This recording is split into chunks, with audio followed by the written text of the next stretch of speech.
રસોડું કમ્પ્લીટ નળિયા પણ લેવાઈ જશે ને આપણે પતરા પણ લઈ લીધા છે. તો તીથુભાઈ ફળિયામાં રમે છે અને તીથુભાઈ પપ્પા જો પાડે છે રસોડું.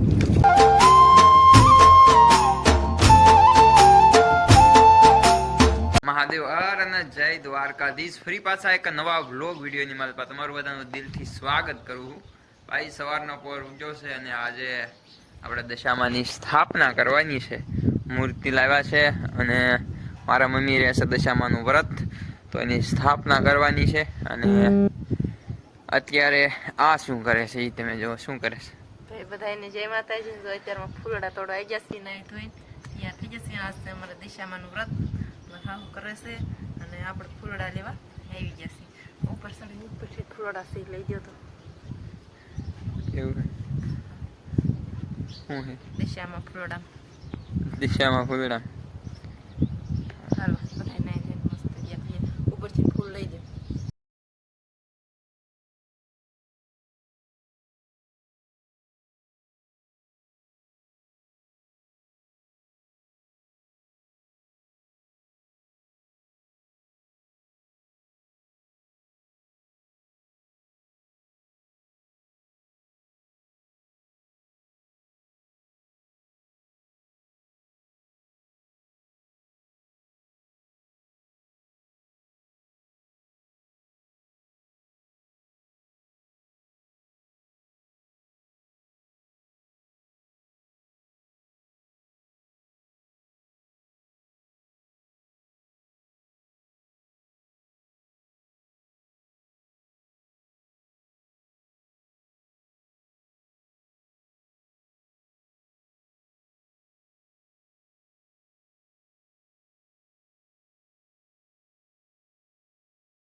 દશામાની આરતી કરી, સ્થાપના કરી, વાર્તા કરી અને ભાઈ મજા આવી. અને અત્યાર સુધી તો એમ હતા અને અત્યારે હવે જો દંડા હારવી છે અને એ દંડા હવે મગફળી પાવાની છે. ક્યાં ખાવ છો? અહીંયા તો ચોખાનું કર્યું ચકલા માટે મસ્ત મસ્ત. ચો તાતા છે કંઈક આપણે માંડવી અને આ માંડવીને એક પાણ પાડી દીધું. હવે બીજા પડામાં જવાનું છે તો એ પડામાં દંડા લઈને જવાનું છે. કંઈક માંડવી આવી છે જો 1 મહિનો અને આજે કેટલી થઈ 1 મહિનો 8 દિવસની પાછળ થયેલું હવે છે. ભાઈ જો આ છે મગ અને મગમાં આટો મારવા આવ્યા છે તીથુભાઈ બે. શું આવ્યું છે? ઉજી નહીં શીંગું આવી ગઈ. આ વર્ષે મગ પણ સારા થયા છે. મગમાં મકાઈ નાખી મારા બાએ ખાવા ગાબા પ્રોડક્ટ ખાવા જોઈએ. પાઈ દીધું હે ને એટલે ગાળો થઈ ગયો. આમાં ફૂલ આવી ગયા.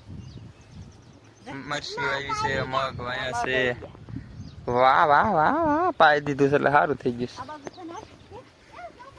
ઠંડા હારો ના ચાલુ છે. એક ફેરો છે, 2 ફેરા માર્યા. ચાલો તીસુનો ફોટો પાડવો છે. તીસુનો ફોટો મગમાં પાડવો છે એટલે ઊભા છે વાત. કેવું છે મિત્રો? આજ છે રસોડું પાડવાનો બીજો દિવસ. 2-3 દિવસ પહેલા મથ્યા હતા પણ વસાડે નીંદવું પડ્યું હતું એટલે ફરી પાછું નીંદવા મળ્યા હતા. તો આજ પાછું આપણે હવે રસોડું પાડવાનું છે. તો પોસ્ટ લઈને આવી ગયો ધાબા માથે, કેમ કે આ રસોડું આવડું છે. સીધા નળિયા નહીં ઉખડે. પહેલાં આપણે આ જે પથ્થરની પહેલાં આપણે મૂક્યા છે શેણેલા એ તોડવા પડશે, વાયર હટાવવું પડશે, આ બધું તોડવું પડશે. પછી નળિયા નીકળશે. નળિયા આપણે ધાબા માથે મૂકી દેવાના છે, ક્યારેક આપણને કામ આવે.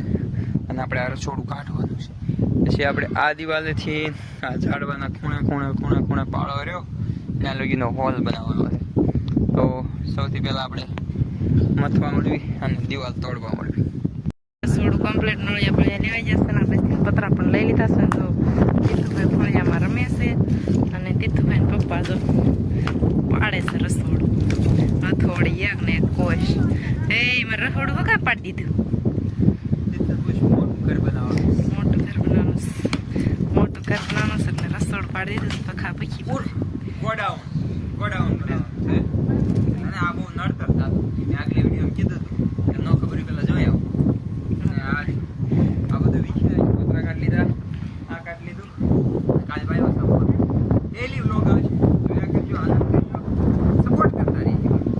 રસોડું પાડી દીધું. મારા પણ એ ઘણા ખૂણામાં સૂલો એ પણ ભાંગી ગયો, કેમ કે આ બધું પડે ભખાભખી પછી તો કાંઈ મારે હાજુ રહેજો.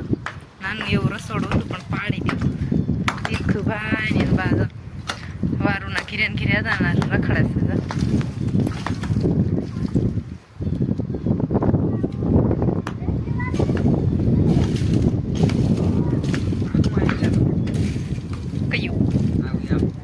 મોભારું તો સારું સીણ્યું નતું એમ ને, સિમેન્ટ નાખીને.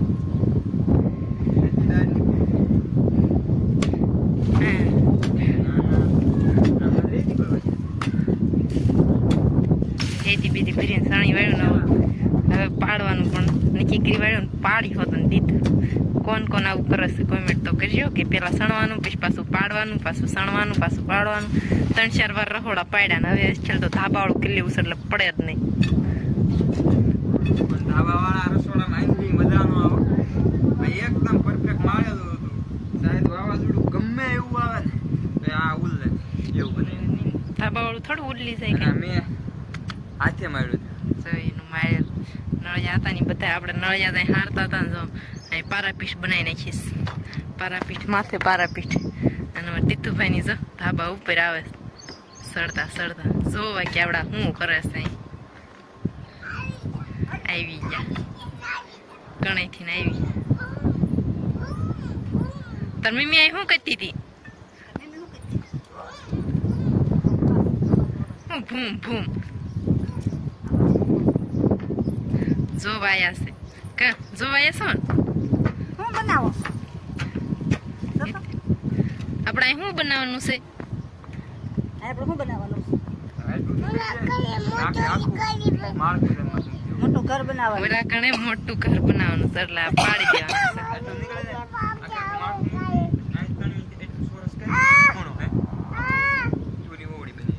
બીજું તો આમાંથી બીજું ઘર બનાવવાનું નીકળી હોત કેટલા છે આમે થાય સામાન વધે ને એ બીજે લઈ જવાનું છે.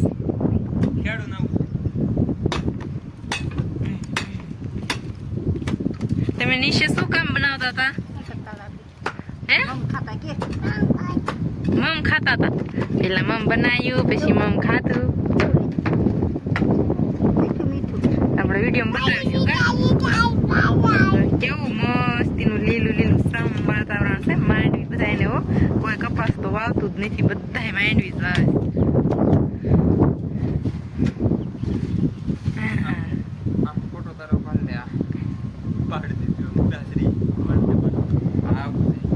હવે નાથી ના કઈ આવે ન આવે. લગાતાર બપોર પછી એક ધારા મંડી પડ્યા છે ત્યારે કામ થઈ રહ્યું છે. નળિયા ઉતારવાનું, સાઈડમાં પતરા ઉતારવાનું, પાણીયારું કાઢવાનું, બાર હાંક કાઢવાનું અને પછી આ બધું પાડવાનું.